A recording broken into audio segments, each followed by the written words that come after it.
This is the one that counts, I guess. I'll put it there. I just want everyone to hear me. There's so many of you. Where did you all come from? It's wonderful to be back at Powell's. This is one of my super favorite bookstores in the whole United States. I love this bookstore. I like the people it attracts. There we go. So thanks to Renee, and thanks to Powell's, and thanks to all of you. Terrific, progressive, compassionate, good people in Portland and wherever we are.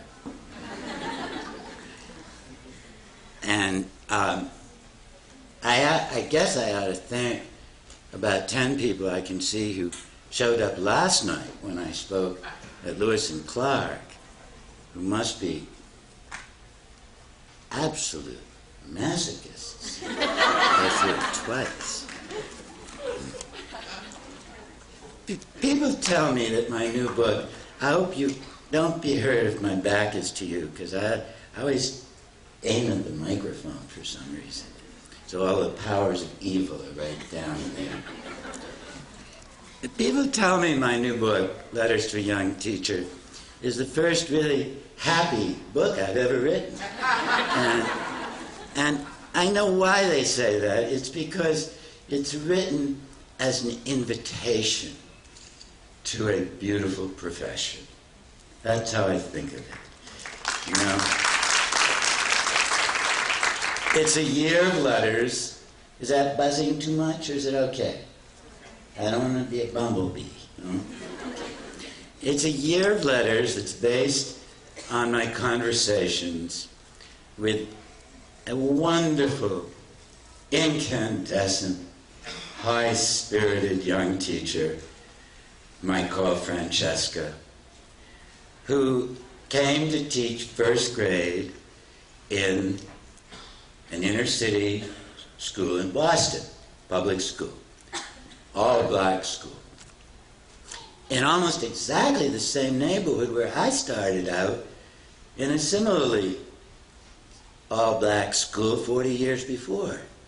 And she wrote me a letter, as lots of teachers do, and said, would you like to come and visit with my children? And I said, I'd love to come. And she said, you need directions? And I said, nope. I know where you are. And like many teachers, as soon as I got there, she put me to work. You know, because they always tease me. They say, you know, they say, you write the books. Let's see if you can still do it. And she was merciless with me when I made a mistake, because I did. You know, I messed up her lessons repeatedly. One of the first times I visited, she asked me if I would give the children, the little 6-year-olds, a short sentence of nonfiction. I didn't pay attention. And I gave them a big sentence about animals who talk.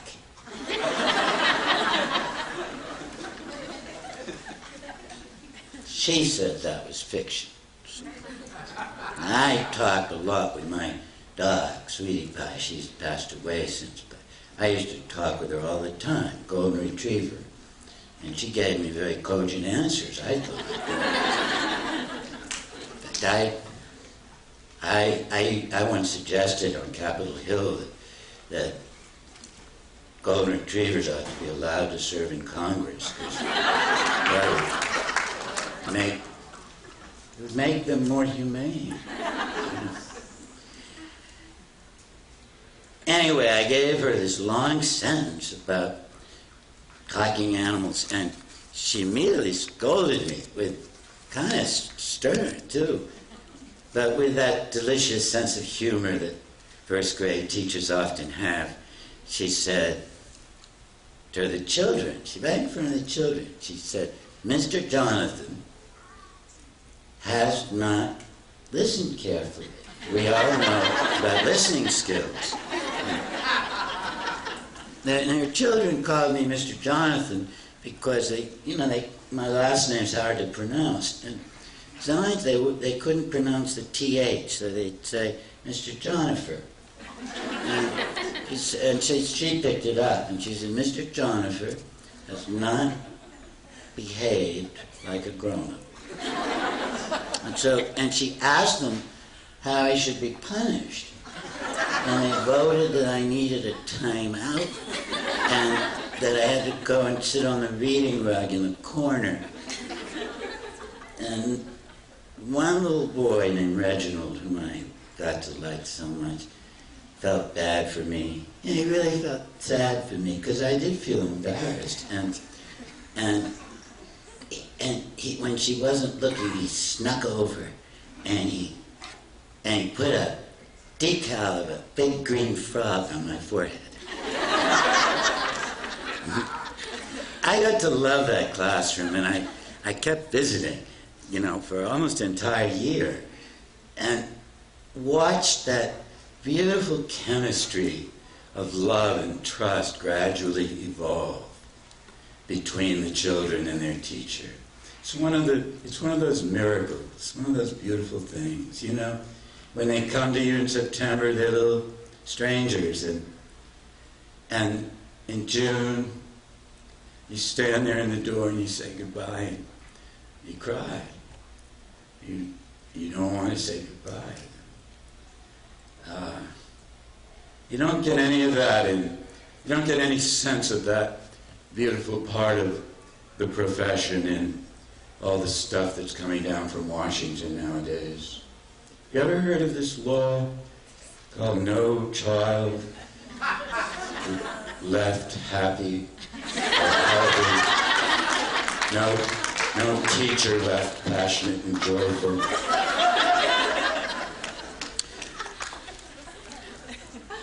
And I called her Francesca. In my book, I had to disguise her.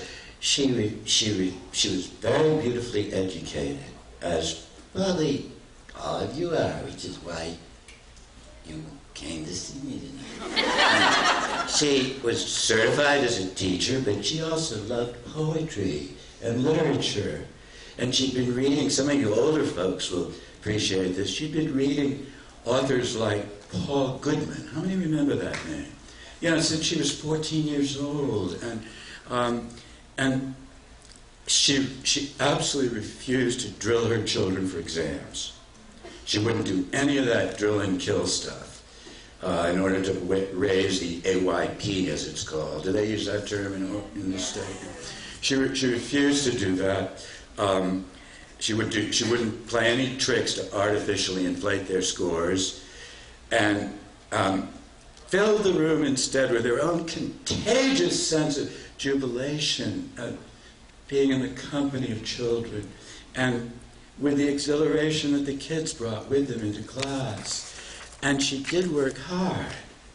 She wasn't one of these, kind of hippie teachers who just says, oh, they're beautiful, they'll learn organically. I call them the wheat germ teachers. When they sense their own organic need to read, they'll let us know. You gotta wait a long time. I swear I never felt an organic need to learn quadratic equations. Now, she wasn't like that. She had her head very well screwed on. And she worked hard, and she taught phonics. Yes. How many know what that is? She taught phonics, even though she was a rebel spirit. And a lot of progressive teachers, most of them, teach phonics. We're not scared of phonics. People in Washington, these right-wing people who are setting policy now, they assume that if you're a nice person who likes children, you probably don't teach phonics, or that you're afraid of phonics. And I'm not scared of phonics. I've taught it. I'm not frightened of consonant blend. If I ever meet one, I might invite him out to supper, you know? But there are people in Washington at these right-wing think tanks that are dictating policy now. They're the ones who really wrote NCLB. Who honestly, their addiction to phonics is bizarre. It's as if they think this is the answer to every affliction that womankind has ever suffered, as though this could cure cancer, you know? And let's face it, there are a lot of lunatics in the phonics movement. And I know one of them who lives in Arizona, in Phoenix. And whenever I go to speak anywhere in Arizona, she follows me around. And she says she likes me. A lot of strange people like me. And she always sits in the front row, and no matter what I'm talking about. Once I was talking about low-income housing construction for homeless families in Tucson. No matter what the subject, she comes up at the end, she grabs me by the elbow, affectionately, leans forward, whispers in my ear, phonics. You didn't emphasize phonics enough tonight, you know. And she sends me all these funny phonics systems she's developed, or those she comes upon, color-coded phonics systems. They're so complicated. You could never teach them. I mean, it would be more work than it was worth. And I gave up writing to her after a while, because you can't encourage people like that. I should show up at my back door someday. But then she wrote to my assistant. My assistant calls her the phonetic fanatic from Phoenix. Well, you know, Francesca, like most good teachers, and I'm going to point out there are thousands like her, she taught all the skills and the sounds, but she refused to do it from one of those little pit-pat phonics books. You know the sort of thing I mean? Have any of you ever seen these, they're called like direct instruction, or there's one horrible one called SFA. How many of you have ever seen that? Success for All, it's called. Not a very modest title, is it? Success for All. It's usually a failure. It's not very good. At least they called it like a little more success for a few. That wouldn't sell. And it's, you know, it's got these boring little booklets that you give children. Each little booklet just hammers some sound into their head. Do you know what I mean? So there'll be one little booklet that's, I remember one horrendous one called, you know, you're trying to get little kids excited about literature. 6-year-olds. This book is called Sad Sam. Because that's the sound, right? And there's a sentence, the only sentence in it really is, Sad Sam sat on the sand. And then you have to ask children to predict what's going to happen next. What are they going to predict? There's no plot. Well, I've heard little kids say, he keeps sitting there? He gets sand in his eyes.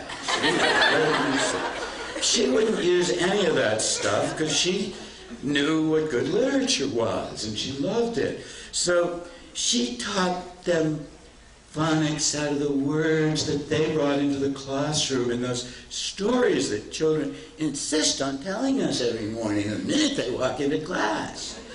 And out of poetry and good literature with which she flooded her sun-filled corner classroom. Multicultural books, because all her kids were black, so you can bet she had the whole Harlem Renaissance in that classroom. But also just classics that she loved. William Butler Yeats, early lyrical poems of Yeats are wonderful with little children. And she read them the German poet Rilke. There's a sonnet called On Autumn. Children loved it. And of course, they weren't reading Rilke, you know, but they would pick a word or a mood or an idea out of one of these beautiful poems. And then they would want to know how to spell it. And then, you know, back to their desks for a little hard work to figure it out. And of course, like all first graders, they stubbornly refused to use vowels for a whole half year. It was all consonants. Have you ever noticed that? Most first graders they just don't vote for vowels for quite a while. Even when they know them, they won't use them. They're resistant little creatures, you know? So that you get these wonderful pages of words that are all like K, L, D, T, B, Z, and I'm not practiced, so I'd say, what is that? And she'd say, oh, that's easy, that's kindergarten, or, you know, that's lickety-split or something. You know, teachers get to decode this. Very good. And she gave them all the classics that probably most of you grew up with, like, one of my favorite books in the world by Eric Carle. It's called The Very, Very, Very, Very, Very, Very, Very Hungry Caterpillar. How many of you know that? And The Grouchy Ladybug. That's a good one, too. And Eric Carle called me up, by the way, a few months ago when he saw the proofs of my book, because there's a lot of caterpillars in my book. And I guess one caterpillar likes another. And I remember the day he called me, because I almost never answer my telephone when I'm working. A lot of, you know, it could have been the phonetic, you know. But a little voice said to me, Jonathan, answer the phone this time. It will be worth it. God wants you to pick up the phone. So I did. And it was Eric Carle. I was so happy. I don't mean to be boastful, but that meant more to me, I can assure you, than a call from the White House. Any White House. Unless there's Abe Lincoln or somebody, FDR. And they're not likely to call, unfortunately. I was so happy that he called me. And I kept thinking his voice would be very fuzzy, you know. It wasn't. I told him, I said, you don't sound like a caterpillar. So he invited me to come out and visit him. I'm looking forward to that. And in the end, her kids did well on their exams. And you know, maybe that tells us something about the difference between learning out of terror and anxiety and learning out of joy.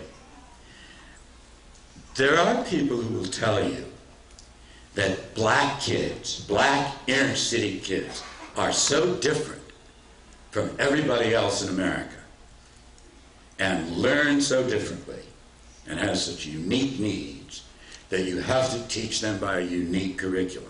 Have you ever heard that? Oh yes, there are these experts in, it's known as the effective schools people. You ever heard that term? Yes. This started long ago. It's never worked. You know, they say these black kids are different, so they need to be drilled uniformly with, you know, on a straight line to the destination of the next high-stakes exam. You know, and they don't have time for curiosity and merriment and caterpillars. Let the suburban kids enjoy all the beauty in the earth, all the treasures of the world. Drill these black kids to be obedient and predictable and useful. You understand? It's a utilitarian agenda for those kids. And Francesca just refused this. She said to me, I refused to treat my babies as if they were a different species from the mainstream of America. She said, give them the same good opportunities that you and I received, and they will blossom like the flowers that they are. and her babies did blossom because she adored them and they loved her. And a lot of these urban schools, you'll find something else. A lot of these inner city segregated schools, they're flooded now with business-oriented language. Again, it's highly utilitarian. It's like, what economic uses will they have for us when they grow up? One businessman in New York who thought he was being liberal and compassionate said to me, he'd read one of my books, I think it was the last one, The Shame of the Nation, and he said, Jonathan, I was really upset when I read this book. I wrote about a little girl named Pineapple. Do any of you remember her? It's an adorable little girl who used to boss me around. Little pushy little girl. I love kids like that. Plump and bossy. And she's the one who told me once, when she was in third grade, that she didn't like this suit I wore. See this black suit? She's because I always wore it every time she saw me. And she said once, very sweetly, she said, Jonathan, is that the only suit you can afford? And I said, no, I have 2 suits. She said, let me see the other one someday. And then I wore the other one, which was identical. And she sat me down like a little guidance counselor and said, Jonathan, someday when you're in Manhattan, I want you to go to a good store and buy a new suit, a nice respectable suit. And so I did that. She intimidated me to the point where I went to Brooks Brothers and I bought a brand new suit, cost $300. I mean, that was a couple of years ago. And I came back, but the trouble from her point of view was the same black suit again. So she sits me down and she says, she was in 5th grade by now and she was mature enough to get the point. What a lovely child. And she said to me, Jonathan, I know you get upset sometimes to see the way we have to live. But you don't always need to dress in black.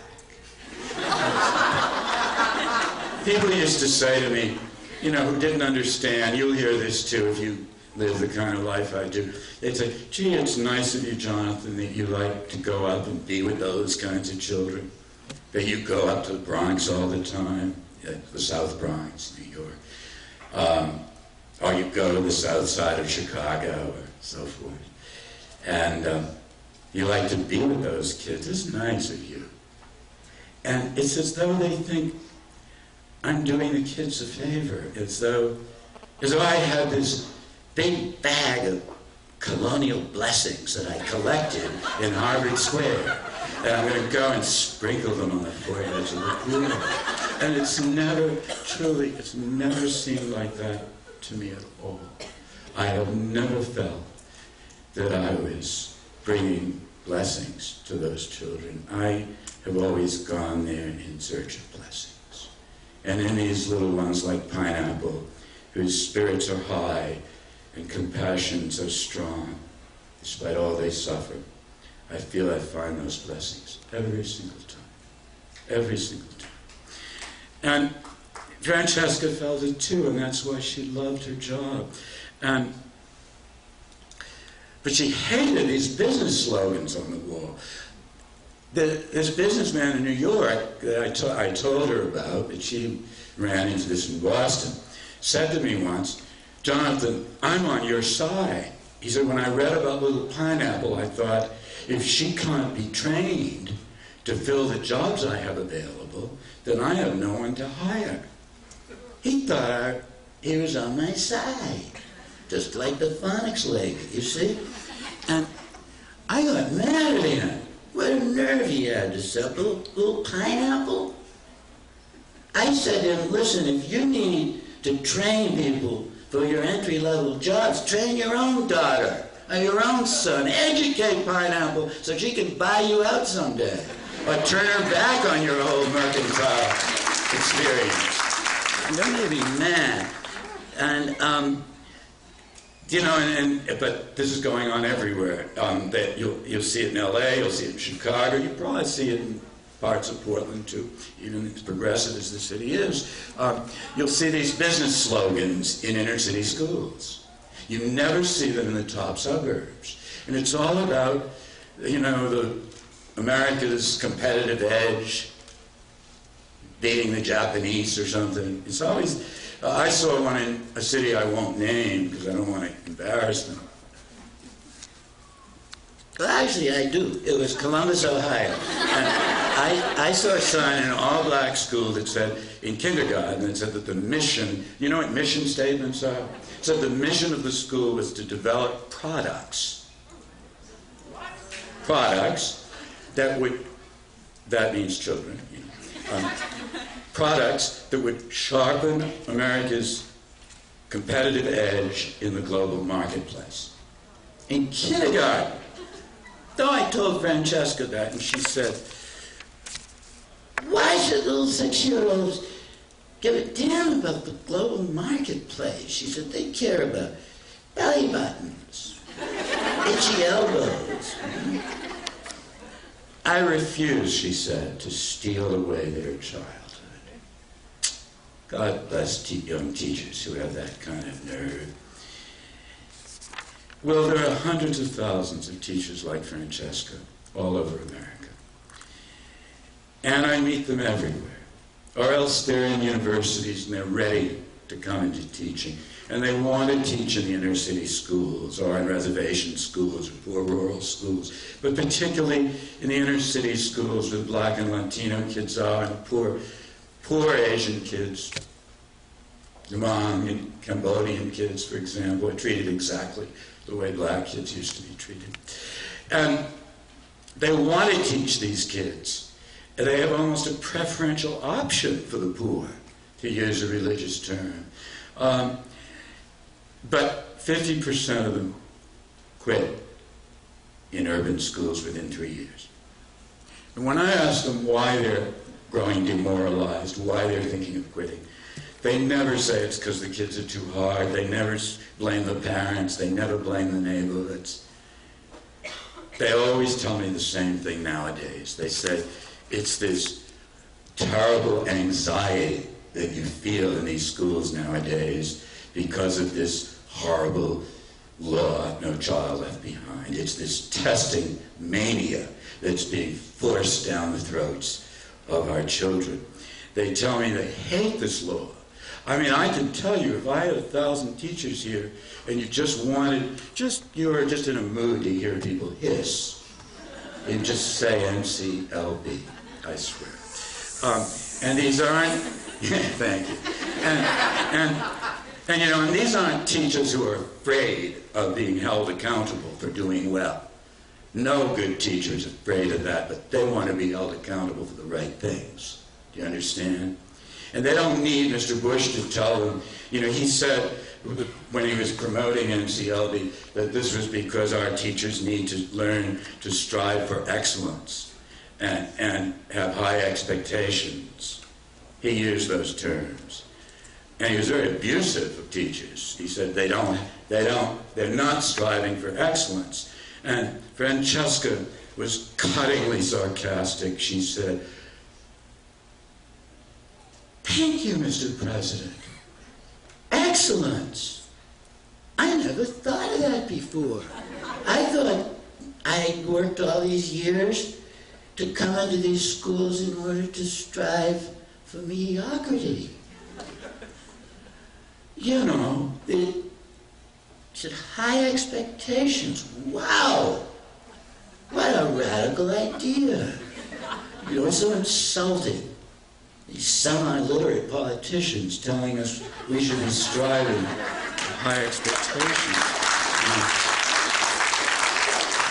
And the teachers tell me that in a lot of these schools they have to spend half the school year really in one way or another getting the kids ready for exams. It's not true in the best suburbs because they know their kids are going to do well anyway. So they don't like it. No principal likes this law. They all hate it. But it's just an irritant in the top suburbs. It's only in the inner city schools that it changes everything. And the worst of it is that these tests are useless to teachers because How many of you know that? How many of you are in schools where you give the exams around March maybe, and when do you get the results back? Summertime. That's right. You passed the test. That's right. I'm going to give a standardized exam at the end of the meeting, so get ready. I'll give you number 2 pencils. Sharp.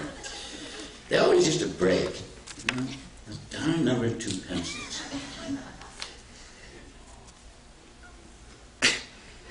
Mr. Bush, when he was selling this to Congress, said all we want to do is help this young, lovely young teacher, Miss Francesca, or whoever you are, to identify where little Peter's or Shaniqua's weaknesses lie so she can pinpoint those weaknesses and help little Shaniqua. Well, I don't know what planet Mr. Bush lives on. Probably that little one they recently voted out. It's not a planet. But the tests are given usually in February and March. The results never come back before July, August. Last year, New York's tests from March came back following October. So what's Miss Francesca supposed to do? Send a postcard to Shaniqua? You know, and say, dear Shaniqua, if I knew last winter what I know now, I would have done more work with you on consonant plants, you know, so you would have been promoted. So the tests of no value to the teachers. They were purely punitive. They paste an ex post facto label of success or failure on the child or the school or the teacher. And frankly, in my belief, that was the intention all along.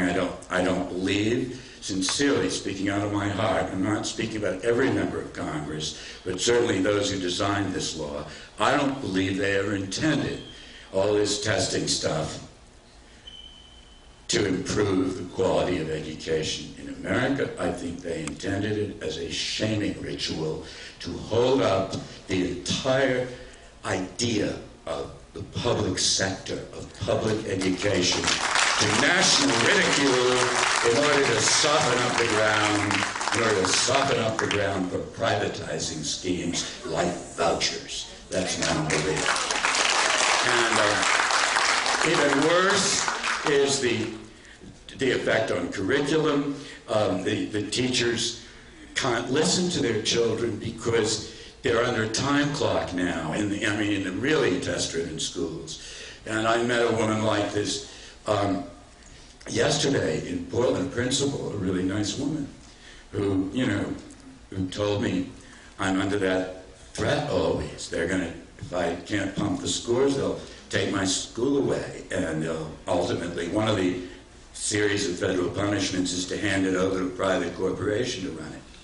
So a big opening wedge for vouchers. And so as a result, the teachers are afraid to let a kid ramble in an interesting way. So, let's say you're there and you're trying to teach the skill you're supposed to teach that's going to be on the test so you can raise the school's AYP, and some little child insists on interrupting you, and raises his hand. I'm thinking of a particular little boy, and he asks you a question. Well, here's how it usually works. You've written on the board an outcome that you're supposed to teach that's aligned with the exams. That's their favorite word, aligned with the exam. And you're trying to do it. And he raises his hand, and little 6-year-olds are like geniuses at subverting lesson plans. I always say that's an entitlement God gave them, to mess up all the work we did on Sunday night, preparing for the week. And he says, teacher, guess what? And, kids never tell you anything. You have to guess. They always say, guess what? And so she has to say, what? And he says, yesterday, and she's still thinking he's going to help me with this outcome, And he says, yesterday, my uncle took me to the zoo, and guess what? And now she's trapped. You have to say what? There's a rule. You have to say what? And she says, what? And he says, and I saw a baby bear that was just born. And off he goes to tell her about the baby bear. And he starts piling on the ands and butts for one of those delectable run-on sentences at which little kids are almost as good as William Faulkner. And if you listen, at the end of all those ands and buts, there's usually a piece of hidden treasure where the child unveils something about his soul that you never knew before. And good teachers use that hidden treasure as the key to unlock that child's motivation. But in these test-driven inner-city schools, the teacher never gets to see that inner gift, that secret, and never gets to know that motivation. Francesca refused to silence her children. She revered, as I did, the gift that I think the greatest educator of the last 50 years left us. I'm sure you all know who I mean. Mr. Rogers, yes, somebody whispered. Fred Rogers. He certainly influenced me more than any other educator of our times. I bet you, some of you Marxists thought I was going to say Paulo Freire, didn't you? Admit it. Well, I knew Paulo and I loved him, but Mr. Rogers influenced me more. And just a wonderful soul. I just can't believe he's gone now. And he always talked about listening to children and don't rush them, and Francesca respected that. And as a result, she had to disobey a lot of rules. But she survived, and she didn't quit. And she wasn't fired. And she was good at what she did, so she made herself inexpendable. No one wanted to fire her. And the parents came to trust her. If you're going to teach in a school like that, you want to make good allies. First thing, give all the parents your cell phone number. Let them call you at night. Let them become your friends. Go visit them. They're not going to let anyone fire you once they get to know you and love you and see that you love their children. So in my book, I just pack it with survival strategies. All the things I learned from Francesca and teachers in Seattle and Portland and the Bay Area, all around the country in the past couple of years. Teachers who want to survive within their schools, but also want to survive with souls intact and personalities jubilant and unbroken by this grim Dickensian mood that's come into our schools. So I always recommend to young teachers, if you want to make sure that you can survive and not lose your joyful sense of mischievous delight in pint-sized little people, which is very important. Learn to develop a kind of sly irreverence, just an attitude of sly irreverence. Be mischievous, you know. I think mischief is very, very important skill. Now that isn't, you don't get any points for that under NCLB. I think you should.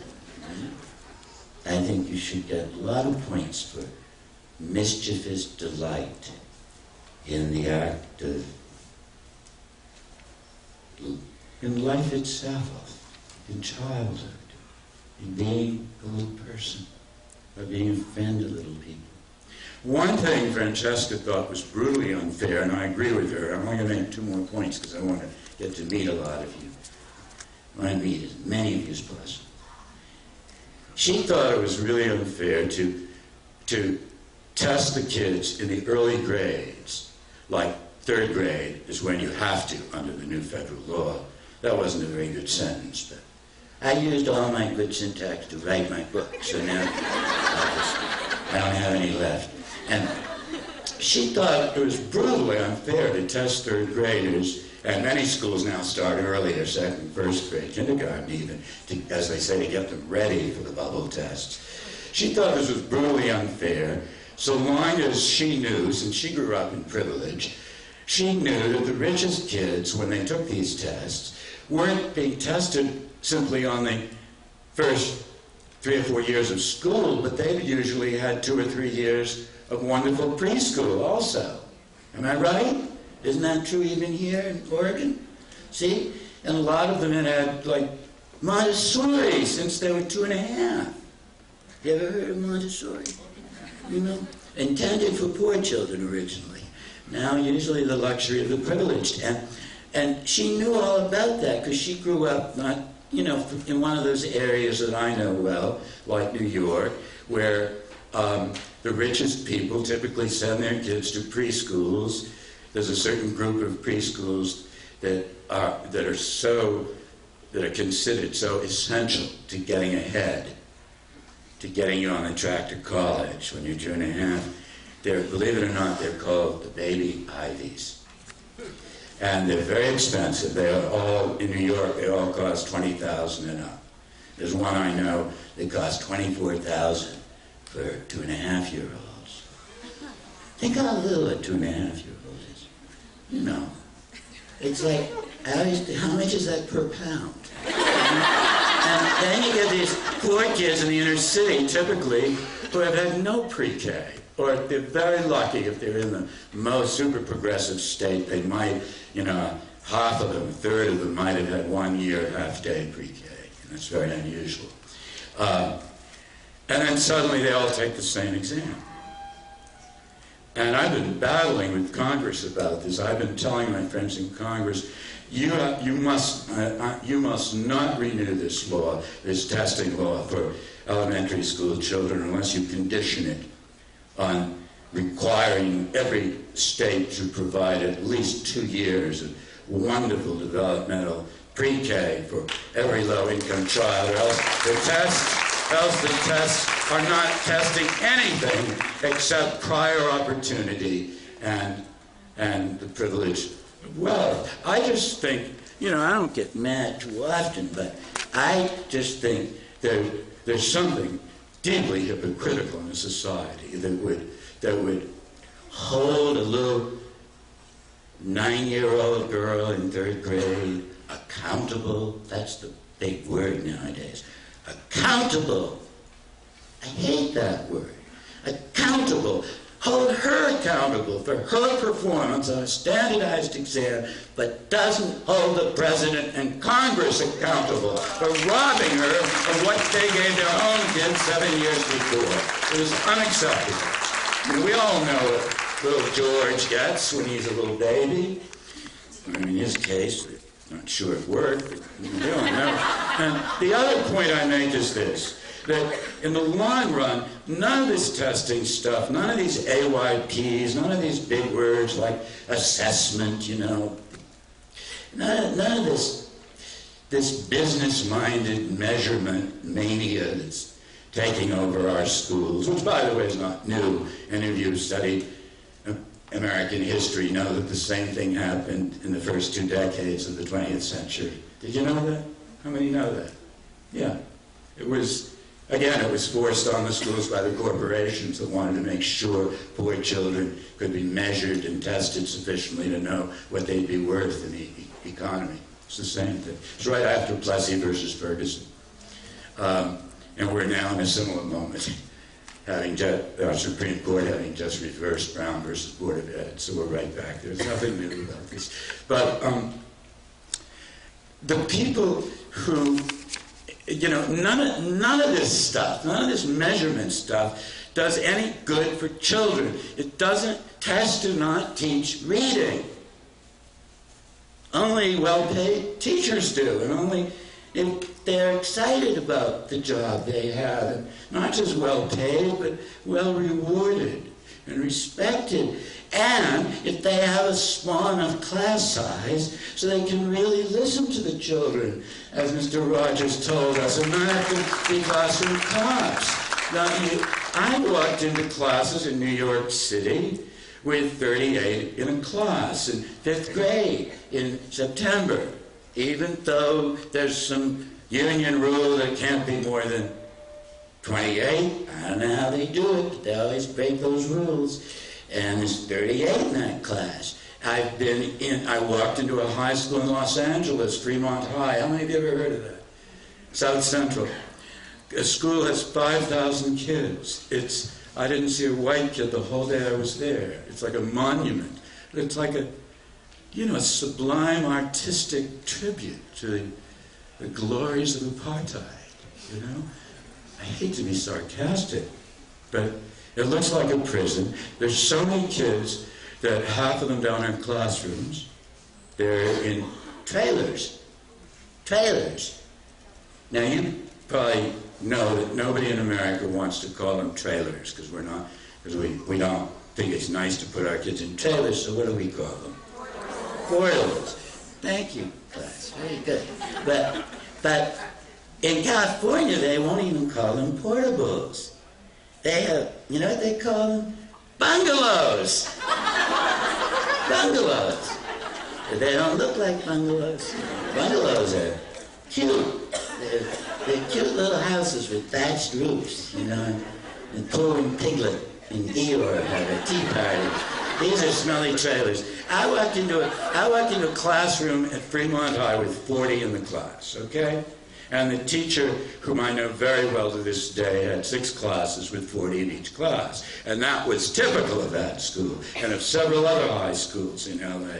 And then I go to the rich schools because I know I grew up in privilege, as many of you did probably, and I see lovely 3rd grades in the suburbs with 16 or maybe 18 in a class, and high school classes with 18 to 20 typically, and labs usually smaller, and AP classes even smaller.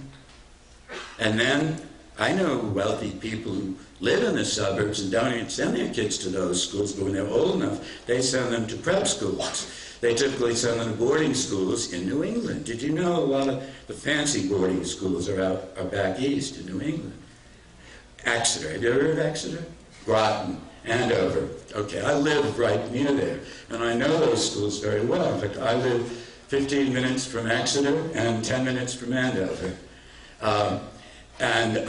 Those are considered the top prep schools in America.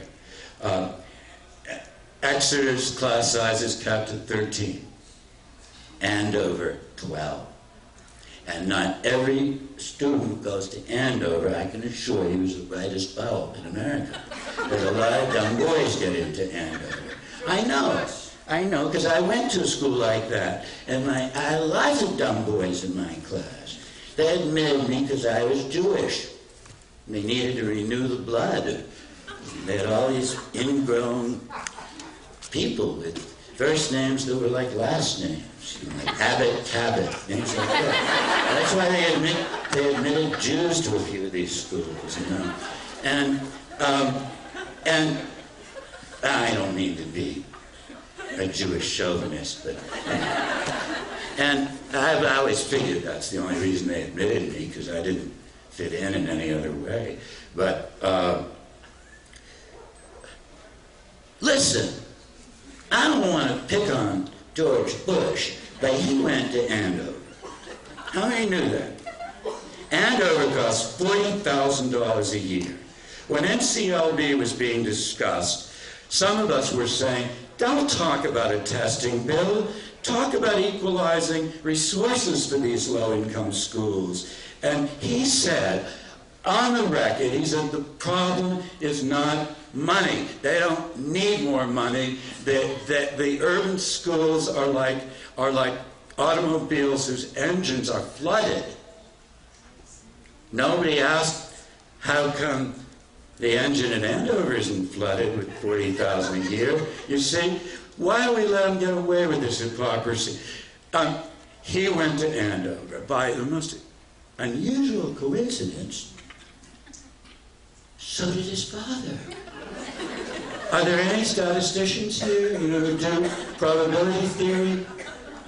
I mean, that's an extraordinary statistical improbability that when you think how hard it is to get into that school, that 2 generations who happen to have the same name could get into the same school, which I guess proves that intelligence really is hereditary.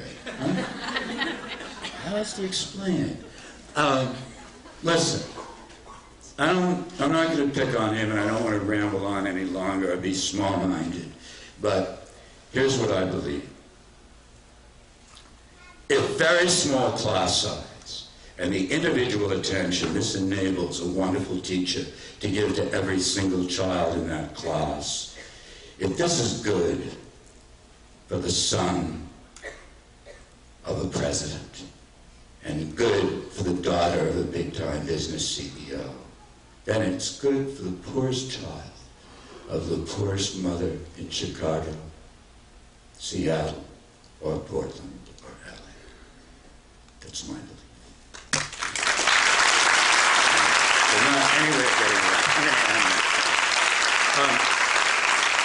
Let me tell you, I want to end by saying the following, that my book is cheerful and happy, and I enjoyed writing it, actually. The first book was fun to write in a long time, but there is an anger in the book, too, and there's a lot of politics in the latter part of the book, encouraging young people and teachers who are young at heart, not just to do their best to survive within these classes and bring joy and beauty into their little children's lives, but also to go out and speak politically as witnesses on behalf of these children, because if you don't do it, who will?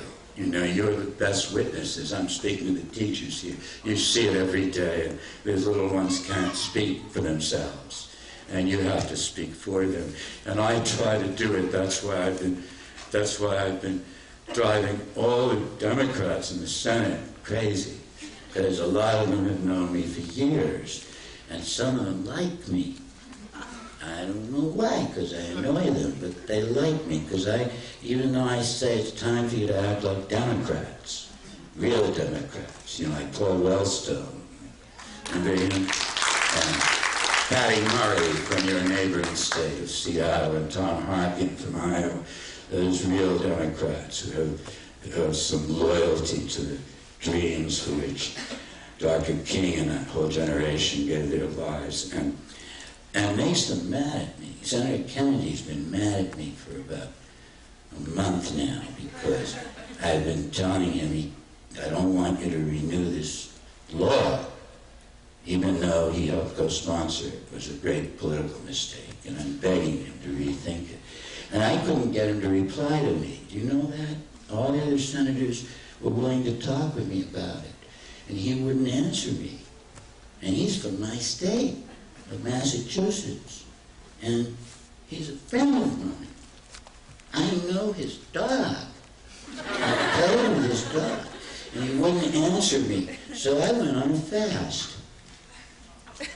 Did you know that? Yes. I started early July, a partial fast, or I'd be dead by now. But I went on a fast, and I lost 30 pounds, and when a newspaper reporter in Boston at our local good paper, the Boston Globe, met me and saw how skinny I got, he got worried, and he wrote quite a long, big story about it, and he mentioned that I was very upset with Senator Kennedy.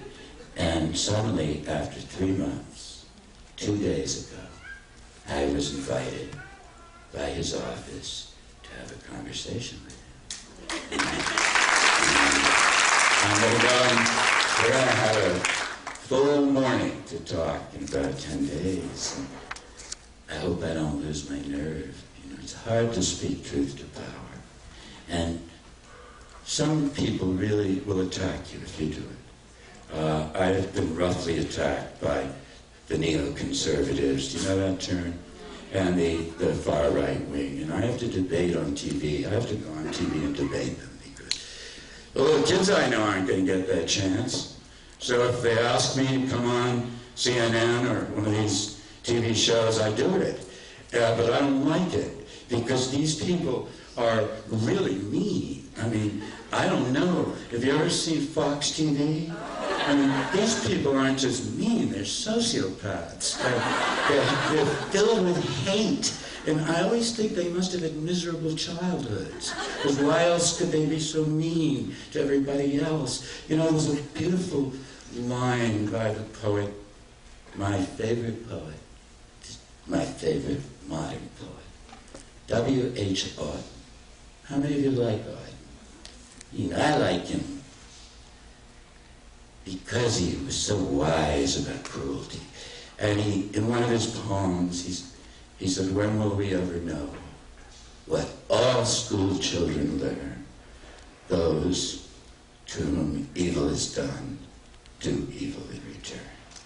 And I often think these vicious people from these far right-wing think tanks must have had terrible childhoods. You know, I want to give every Republican child at least a dachshund, you know. I don't know if they deserve golden retrievers, but something fuzzy and friendly. I mean, these people are mean, and they are good debaters. They use words with surgical efficiency, and I'm not too good at that. And they know how to cut right to your heart, and they can make you feel stupid in public, you know? And they, I mean, I see them before we debate, and they don't even chat. Most people, adversaries, chat in the green room in advance. They don't chat. They're going through their index cards, and you know what they're planning to do to you. And they use words like sharpened knives, and they draw blood, and it hurts a lot, because I'm not a tough guy, and I didn't grow up prepared for this. But I don't really care what they do to me now, because I'm too old to bite my tongue. And no matter who I anger with my words, no matter what the price I may be forced to pay, I intend to keep on fighting in this struggle to my dying day. Thank you. You've been listening to National Book Award-winning author and educator Jonathan Kozol, speaking about his latest work, Letters to a Young Teacher. Jonathan Kozol has been working with children in inner-city schools for over 40 years. His books include Death at an Early Age, Savage Inequalities, and The Shame of the Nation, The Restoration of Apartheid Schooling in America. To find out more about Jonathan Kozol and his work, please visit the PDxJustice Media Productions website at www.pdxjustice.org. You'll find links to Jonathan Kozol's webpage and to groups doing education advocacy and social equality and justice work inspired by the author. This program was produced by PDxJustice Media Productions. Thank you for watching, and thanks for supporting listener-sponsored radio, public access television, net neutrality, and all forms of grassroots, democratic, community media.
This is the one that counts, I guess.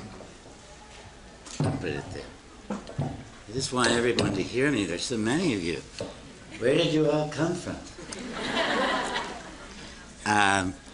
It's wonderful to be back at Powell's. This is invitation to a beautiful profession. That's how I think of it. You know? It's a year of letters. Is that buzzing too much, or is it okay? I don't want to be a bumblebee. You know? It's a year of letters that's based on my conversations with a wonderful, incandescent, high-spirited young teacher, Michael Francesca, who came to teach first grade in an inner-city school in Boston, public school, all black school.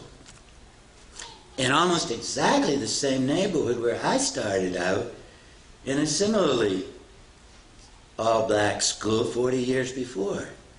And she wrote me a letter, as lots of teachers do, and said, would you like to come and visit with my children? And I said, I'd love to come. And she said, you need directions? I said, nope. I know where you are. And like many teachers, as soon as I got there, she put me in one of my super favorite bookstores in the whole United States. I love this bookstore. I like the people it attracts. There we go. So thanks to Renee, and thanks to Powell's, and thanks to all of you terrific, progressive, compassionate, good people from Portland and wherever we are. And I guess I ought to thank about 10 people I can see who showed up last night when I spoke at Lewis and Clark, who must be absolute masochists. I threw it twice. People tell me that my new book, I hope you don't be hurt if my back is to you, because I always aim at the microphone for some reason. So all the powers of evil are right down there. People tell me my new book, Letters to a Young Teacher, is the first really happy book I've ever written. And I know why they say that. It's because it's written as an invitation to work. Because they always tease me. They say, you write the books. Let's see if you can still do it. And she was merciless with me when I made a mistake. Because I did, I messed up her lessons repeatedly. One of the first times I visited, she asked me if I would give the children, the little 6-year-olds, a short sentence of nonfiction. I didn't pay attention. And I gave them a big sentence about animals who talk.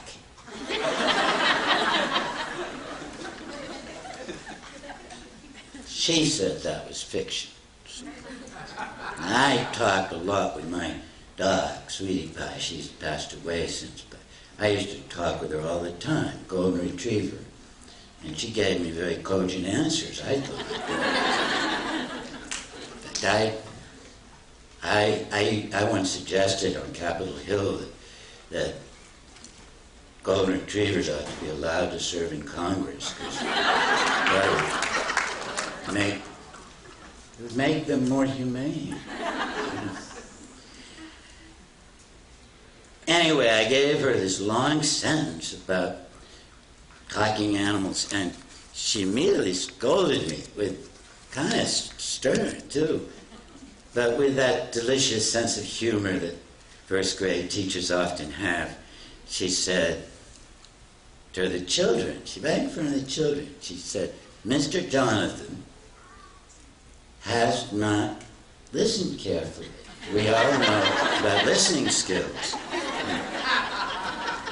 And her children called me Mr. Jonathan because my last name's hard to pronounce. And sometimes they couldn't pronounce the TH, so they'd say, Mr. Jonifer. And she picked it up, and she said, Mr. Jonifer has not behaved like a grown-up. And she asked them how I should be punished. And they voted that I needed a timeout and that I had to go and sit on the reading rug in the corner. And one little boy named Reginald, whom I got to like so much, felt bad for me. He really felt sad for me, because I did feel embarrassed. And